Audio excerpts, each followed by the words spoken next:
قبیلہ غامدیہ کی اس عورت کا تذکرہ موجود ہے جو خود آئی تھی، کوئی گرفتار کر کے نہیں لایا تھا، از خود آئی۔ احساس پیدا ہو گیا نا گناہ کا۔ یہاں بہت ساری غلطیاں کر کے بھی لوگ جب اپنی بات کرتے ہیں تو کہتے ہیں کبھی یاد تو نہیں کسی کے ساتھ زیادتی کی ہو، یاد تو نہیں کبھی کسی کا، بھئی آپ نے اتنے بڑے ولی ہونے کا دعویٰ کر دیے۔ انسان تو انسان رہتا ہے۔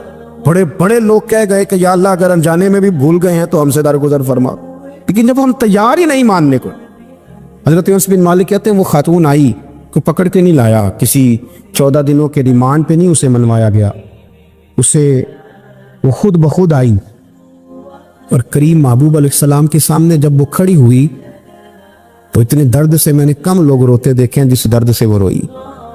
عرض کرنے لگی حضور میں غلطی کر بیٹھی، مجھ سے زنا ہو گیا، مجھے پاک کر گئے۔ تو محبوب کریم علیہ السلام نے فرمایا تو کیسے ثابت کرے گی تو نے گناہ کیے؟ یعنی مجرم کو ثابت کرنا پڑ رہا ہے کہ میں گناہ گار۔ یہ وہ کمال ہے کہ انسانوں کو احساس ہونے لگے کہ یہاں ہم غلط ہیں۔ جب اعتراف جرم ہوتا ہے، جب بیماری کی تشخیص ہوتی ہے تو پھر اس کا علاج بھی ہو جاتا ہے۔ حضرت انس بن مالک کہتے ہیں وہ عرض کرنے لگی حضور میرے پیٹ میں ناجائز بچہ ہے۔ حضور نے فرمایا جا جب بچہ پیدا ہو تو پھر آنا۔ وہ 8 ماہ کے بعد آئی تو اس کی گود میں پھول سا بچہ تھا۔ حضور نے فرمایا واپس جا، جب روٹی کھانے لگ جائے تو پھر آنا۔ وہ 2 سال 2.25 سال دودھ پلاتی رہی، پھر جب آئی تو بچے کے ہاتھ میں روٹی کا ٹکڑا تھا۔ کریم محبوب صلی اللہ تعالی علیہ وسلم سے آ کے جب اس نے بات کی تو وہ درد سے روئی، کہنے لگی یا رسول اللہ 3 سال ہونے کو ہیں، میں نے گناہ کیا ہے، میں ساری رات سو نہیں پاتی۔ حضور تڑپتی، اگر اس حال میں مر گئی تو اپنے رب کو کیا منہ دکھاؤں گا، مجھے پاک کر دے، میرے حال پہ رحم فرمائے۔ محبوب کریم صلی اللہ علیہ وسلم نے بچہ ایک صحابی کو دیا، فرمایا بچوں کی طرح پالنا، اور کہا اسے لے جاؤ، پتھر مار مار کے اسے سنسار کر دو۔ صحابہ کہتے ہیں اسے پتھر لگ رہے تھے اور حضور بے چینی کے ساتھ ٹہل رہے۔ آ کے خبر دی حضور وہ تو وصال کر گئی، انتقال ہو گیا۔ فرمایا یہاں تک تو بات اس کی تھی۔ حضرت انس بن مالک کہتے ہیں اب محبوب کریم نے صحابیات سے فرمایا اسے غسل دو، کفن پہناؤ، جنازہ تیار ہو جائے تو مجھے خبر کرنا۔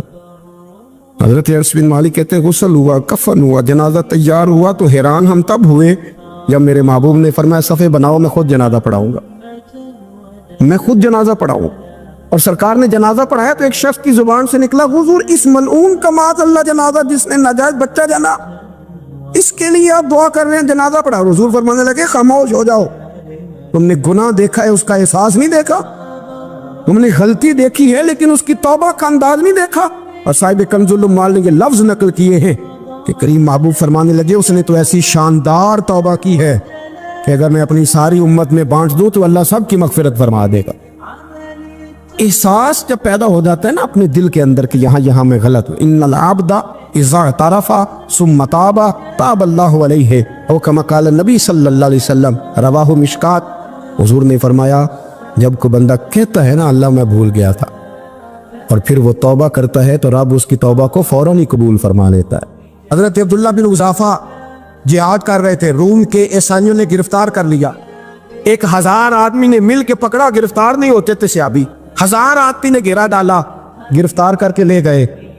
اور جب بادشاہ کے سامنے گئے تو وزیر کہنے لگا بادشاہ بندہ بڑے کام کا ہے، اگر ہمارے قابو آ گیا تو فائدہ دے گا، صحابی ہیں حضرت عبداللہ بن حذافہ، حضرت فاروق اعظم کا زمانہ ہے، اگر قابو آ گیا تو فائدہ دے گا۔ بادشاہ کہنے لگا کیوں، کیا خوبی ہے؟ کہنے لگے ہم 1000 آدمی تھے، یہ اکیلا قابو نہیں آ رہا تھا، 1000 آدمی تھے، اگر ہماری فوج میں شامل ہو گیا تو بہت بڑا جرنیل ملے گا۔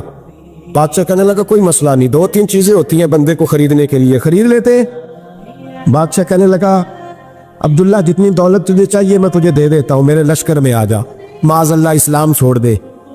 حضرت عبداللہ بن حذافہ کیا فرماتے ہیں بڑا تو بیوقوف ہے، میں نے دولت کمانی ہوتی تو مدینے میں بیٹھ کے تجارت کرتا، میں دولت کمانے نہیں نکلا، میں تو رسول اللہ کی رضا کمانے کے لیے نکلا ہوا ہوں۔ دولت کمانی ہوتی تو کسی مارکیٹ میں ہوتا، میدان میں آنا تھا، شہادت ہے مطلوب مقصود مومن، نہ مال غنیمت نہ کشور کشائی، یہ دولت تو لوٹی ہے رسول اللہ کے دروازے کی، یہ تو پیچھے پیچھے پھرتی ہے نبی پاک کے غلاموں، یہ کمانی ہوتی تو میں کسی مارکیٹ میں ہوتا، میدان میں تھوڑا ہوتا۔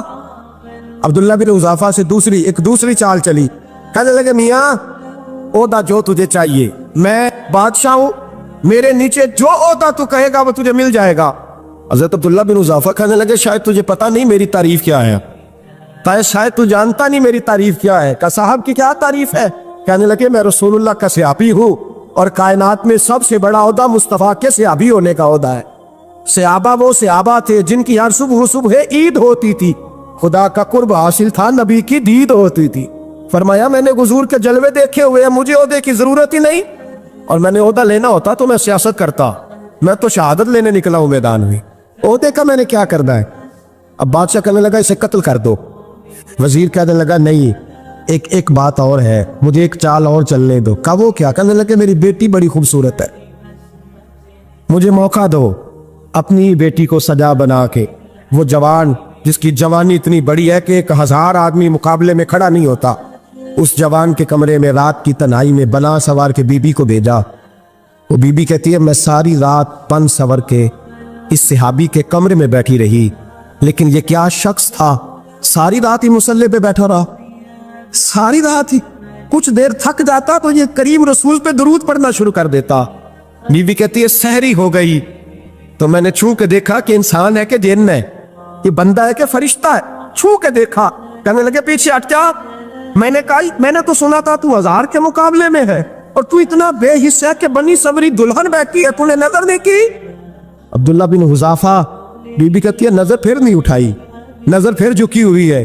کہنے لگے بی بی میں مجبور ہوں، اب میرے اوپر کوئی حسن نہیں چلتا، میں نے جلوائے بددہا کا دیدار کیا ہوا ہے، اب میری نگاہوں میں جچتا نہیں کوئی، اس لیے کہ جیسے میرے سرکار ہے ایسا نہیں کوئی. کبھی بھی اب نہیں کسی کا میرے اوپر جادو چلتا. میں نے مصطفیٰ کو اور کہا ذرا پیچھے ہٹ کے بیٹھ، مجھے میرے رسول نے غیر محرم سے بچنے کا حکم دیا ہے، ذرا پیچھے ہٹ کے بیٹھ. سحری کا وقت تھا تو بی بی کہتی ہے اس نوجوان کے جملے میرا سینہ چیر گئے، کلیجہ پھٹ گیا، چیخ نکلی، میں کفر کے عالم میں روئی. میں نے کہا مجھے بتا تو صحیح، آخر یہ جذبہ کہاں سے ملتا ہے؟ آخر یہ روشنی تو میں نے دیکھی نہیں، کہاں سے آتی ہے؟ ایک میرا باپ ہے جو بنا سور کے مجھے تیرے کمرے میں چھوڑ گیا، بتلا یہ کہاں سے کیف آتے ہیں؟ عبداللہ بن حذافہ کہنے لگے اگر کیف لینا ہے تو بھی میرے مصطفیٰ کا کلمہ پڑھ جا، آجا دروازے رسول پہ جھک جا، مل جائے گا. سویرے دروازے پہ باپ آیا بیٹی سے رزلٹ لینے. دروازہ کھولا تو بیٹی نقاب پہنے باہر آئی. باپ کہنے لگا کیا بلا؟ کہنے لگی پیچھے ہٹا، تو غیر محرم ہے، کافر ہے، میں مسلمان ہوں. اس نے کہا کیا ہوا؟ کہنے لگی تیرے جیسے کو باپ کہوں، تیرے جیسے کو جو مجھے استعمال کرنا تھا. میں تجھے باپ نہیں مانتی، میں اب رسول والی ہو گئی، میں حضرت فاطمہ کی کنیزہ ہو گئی، میں اب نبی کریم کی خادمہ ہوں، خبردار میرے قریب نہ آنا. یہ داؤ بھی ناکام ہوا. اب حضرت عبداللہ بن حذافہ کے سامنے موت کھڑی کی، ایک کڑا میں تیل گرم کیا، کہنے لگے تجھے اس میں جلایا جائے گا. حضرت عبداللہ بن حذافہ رضی اللہ تعالیٰ عنہ جب جلنے کے قریب ہوئے تو رونے لگے. روم کا بادشاہ کہنے لگا شاید ڈر گیا ہے. کہنے لگے اب سمجھ آئی ہے، اب تجھے پتا چلا ہے، چلا آ جا. حضرت عبداللہ بن حذافہ کہنے لگے تو کافر ہے، تیری کافروں والی سوچ ہے، اس لیے نہیں رویا کہ موت سے ڈر گیا ہوں، میں تو اس لیے رویا ہوں کہ ایک جان ہے وہ نبی پاک پہ قربان ہو رہی ہے. کاش رب مجھے 1000 جان دیتا، میں ساری مصطفیٰ پہ قربان کر دیتا. ایک سنار نے گلی میں یتیم چھوٹے سے بچے کو گھومتے دیکھا تو سنار بے اولاد تھا، بچے کو اٹھا کے گھر لے آیا. 18 سال اس بچے کی پرورش کی، اس کو پالا پوسا، جوان کیا. سنار کے پاس وہ دکان پہ چلا جاتا، وہ کئی دفعہ دکان پہ رہتا، کئی دفعہ گھر میں رہتا. ایک دفعہ وہ دکان پہ تھا، بچہ گھر تھا. 18 سال کا جوان، اس کی بیوی اکیلی تھی. وہ جس نے ماں بن کے پالا تھا اس نے اسی پہ حملہ کر دیا، اس کا بازو بری نیت سے تھاما. بیوی چیخی، تھوڑی دیر گزری تو وہ نوجوان پیروں میں بیٹھ گیا، کہنے لگا اماں پتہ نہیں مجھے کیا ہوا. شام کو سنار آیا، بیوی چیخنے لگی، چلانے لگی، کہنے لگی آج عجیب بات ہوئی، جس کو میں نے جگر کا خون دے دے کے پالا اسی نے گندی نظر ڈالی. سنار محب حیرت ہے. بیوی کا خیال تھا کہ لات اٹھائے گا، ڈنڈا اٹھائے گا، نوجوان کو مارے گا، لیکن وہ رونے لگ گیا. اس نے کہا آج اس نے میرا بازو تھاما ہے، جانے کیا کیا ہے. پریشان ہونے لگ گیا، سجدے میں گر گیا. کہا تو بتاتا کیوں نہیں؟ تو وہ سنار کہنے لگا اس کی غلطی نہیں، 18 سال کے بعد آج مجھ پر بھی شیطان سوار ہوا تھا. ایک عورت آئی تھی، اپنے بازوؤں میں چوڑیاں پہننا چاہتی تھی تو میں نے بھی گندی نظر سے ہاتھ ڈالا تھا. رب کریم نے مجھے فوراً اس کی سزا دی. جن کے گھروں میں بیٹیاں ہوتی ہیں ان کی نظریں گندی نہیں ہوتی. جو بیٹیوں کے باپ ہوتے ہیں, جو بہنوں کے بھائی ہوتے ہیں, ان کی نظریں گندی. اور اگر تو ٹیلی فون کرتا ہے, تو کسی عورت کے ساتھ تعلق رکھتا ہے, تو یہ بات لکھ لے, امام فخر الدین رازی 1, علامہ اسماعیل حقی 2, ملا جلال الدین رومی 3, امام خازن 4, امام جلال الدین سیوطی 5 حدیث کے استاد اور محدث لکھتے ہیں کہ اگر تو کسی پر گندی نظر ڈالے گا تو تیرا گھر بچ سکتا, یاد رکھ, نہیں بچے. اس لیے کہ تیری نظر ہے, کسی کی بیٹی کو بیٹی سمجھ تاکہ تیری بچی کا پردہ قائم رہے. کسی کی بہن کو, یہ کیا بات ہوئی کہ تو جتنا مرضی گند معاشرے میں پھیلاتا رہے تیرا گھر بچا رہے, یہ کیسے ہو سکتا؟ فَإِنَّ لَهُ مَعِيشَةً ضَنْكَ, اللہ فرماتے ہیں زندگی تنگ ہو جائے گی تیرے لیے مشکل, تو ڈھونڈتا پھرے گا کہ میں مرنے کو جگہ تلاش کروں. سچی توبہ کرے, کھری توبہ. ایک گناہ انسان کو مجبور کر دیتے. حضرت عبداللہ بن مبارک رحمۃ اللہ تعالی علیہ, ان کے سینکڑوں شاگرد تھے. ایک شاگرد کے انتقال کا وقت آیا تو گھر گئے ملنے. آپ کہتے ہیں میں نے زور لگا لیا پر اس کی زبان پر کلمہ جاری نہیں ہوا. میں اسے کہتا کلمہ پڑھ پر اس کی زبان پر جاری. اللہ اکبر, بہت بڑی نعمت ہے. دعا فرمائیں اللہ ایمان کی موت عطا فرما, ایمان کی موت دے اللہ کریم, ایمان کی موت دے. ایسے بھی لوگ دیکھیں, مسجد نبوی ہے, رسول اللہ کا شہر ہے, سر سجدے میں ہے, روح پرواز کر گئی. روح پر کتنا نصیبوں والا ہے, کتنا نصیبوں والا کہ مسجد نبوی میں سر سجدے میں رکھا ہے, اور اللہ تبارک و تعالیٰ نے محبوب کے قدموں میں موت عطا فرمائی. تو حضرت عبداللہ بن مبارک کہتے ہیں میں نے اس کو کہا کلمہ پڑھ, تو اس کی زبان پہ جاری نہیں ہوتا. میں بار بار کہتا تو وہ منت کرتا, کہتا حضور میں کوشش کرتا ہوں جاری نہیں ہوتا. فرماتے میں پریشان ہو کے اٹھا, ابھی میں دروازے پہ پہنچا تھا, اس نے چیخ ماری اور روح پرواز کر گئی. بچے رونے لگے, بیوی رونے لگی. تو میں نے اس کی بیوی سے کہا کہ یہ جرم کیا کرتا, اتنا بڑا پاپی پہ کلمہ جاری نہیں ہوا. اس کی زوجہ کہنے لگی حضرت جی 2 گناہ تھے اس کے. ایک تو یہ شراب کا عادی تھا, روکتی تھی باز نہیں آتا تھا, اور دوسری بات یہ کہ یہ اپنی اماں کا نافرمان تھا. وہ 2 گلیاں چھوڑ کے رہتی ہے, یہ کبھی ملنے نہیں گیا تھا. اس بوڑھی کا کلیجہ اس کی طرف سے بڑی تکلیف میں تھا. حضرت عبداللہ بن مبارک کہنے لگے جا تو بھی دعا کر, اس کی ماں کو بھی کہہ دعا کرے کہ یہاں تو یہ کلمہ نہیں اسے نصیب ہوا, اللہ کرے اللہ آخرت کی منزلیں اس کی بہتر فرما دے. حضور صلی اللہ علیہ وسلم کے پاس ایک مہمان آ گئے رات کے وقت میں. جب وہ آئے تو حضور نے پوچھا کھانا کھانا ہے؟ تم نے کہا کھانا ہے. جھوٹ اور بھوک کو جمع کرنا منع ہے. کہا جی کھانا ہے. تو حضور صلی اللہ علیہ وسلم نے فرمایا ازواج مطہرات کے گھروں میں پتہ کرو کچھ ہے. حضرت ام سلمہ کے گھر میں پتہ کیا تو کہا یا رسول اللہ 4 دن سے روٹی نہیں پکی. حضرت زینب سے پوچھا تو کہا حضور کئی دن سے چولہا ہی نہیں جلایا. حضرت عائشہ صدیقہ, حضرت میمونہ, حضرت سودا, تمام گھروں سے بظاہر یہ 2 جہاں کے شاہ ہیں پر پاس کچھ رکھتے نہیں. 2 جہاں کی نعمتیں ہیں ان کے خالی ہاتھ میں. ہر چیز ہے پر فقر اختیاری ہے, کوئی شے نہ ملی. نبی پاک صلی اللہ علیہ وسلم نے مسجد میں اعلان کیا, فرمایا کون ہے جو میرے مہمان کو روٹی کھلائے؟ ان لفظوں کا حسن کوئی حسن والا ہی سمجھ سکتا ہے. فرمایا کون ہے جو میرے مہمان کو کھانا کھلائے؟ تو ایک صحابی لے گئے اور اٹھے. وہ صحابی جو صحابہ میں غریب تھے, ایک انصاری جو غریب آدمی تھے. بہت زیادہ امیر آدمی اللہ کی راہ میں خرچ نہیں کر پاتا, اس کے لیے مشکل ہو جاتا ہے. اس کے لیے بہت امیر آدمی جو ہوتا ہے نا, وہ جتنا زیادہ امیر ہوتا ہے نا اتنی دیوار اس کے گرد کھڑی ہو جاتی ہے پیسوں کی, مشکل ہو جاتا ہے اس کے لیے. غریب آدمی کھڑے ہوئے. اگرچہ میرے محبوب کے غلاموں میں جو بڑے امیر تھے وہ بھی خرچ کرنے میں بڑے آگے تھے. حضرت عثمان غنی رضی اللہ تعالیٰ عنہ, حضرت عبد الرحمن ابن عوف, حضرت ابو بکر صدیق رضی اللہ. لیکن یہ غریب آدمی کا حضور میں لے جاؤں گا, میں لے کے جاؤں. اور یہ بخاری مسلم ہے. حضور نے فرمایا لے جاؤ. وہ اب سے ابھی گھر لے گئے اور بیوی سے مشورہ کیا. بات پہ غور کرنا, ہر چیز کی بھوک دیکھی جا سکتی ہے, بچوں کی نہیں دیکھی جا سکتی. وہ انصاری حضور کے مہمان کو گھر لے گئے, جا کے بیوی سے مشورہ کیا. کہا بھلی مانس گھر میں کچھ ہے؟ تو اس نے کہا تھوڑا سا بچوں کے لیے کھانا رکھا ہے. بچوں کے لیے. بچے تو بزدل کر دیتے ہیں, بچے تو آدمی کو بزدل کر دیتے ہیں, بچے تو مار دیتے ہیں, کلیجہ پھٹ جاتا ہے بچہ بھوکا ہو تو, نیند نہیں آتی. اب صحابی اپنی بیوی سے کیا کہتے ہیں؟ کہتے ہیں بچوں کو بہلا کے سلا دے, اور رسول اللہ کے لیے نہیں, رسول اللہ کے مہمان کے لیے. بھائی نبی پاک کے لیے نہیں, حضور کے تجھ سے در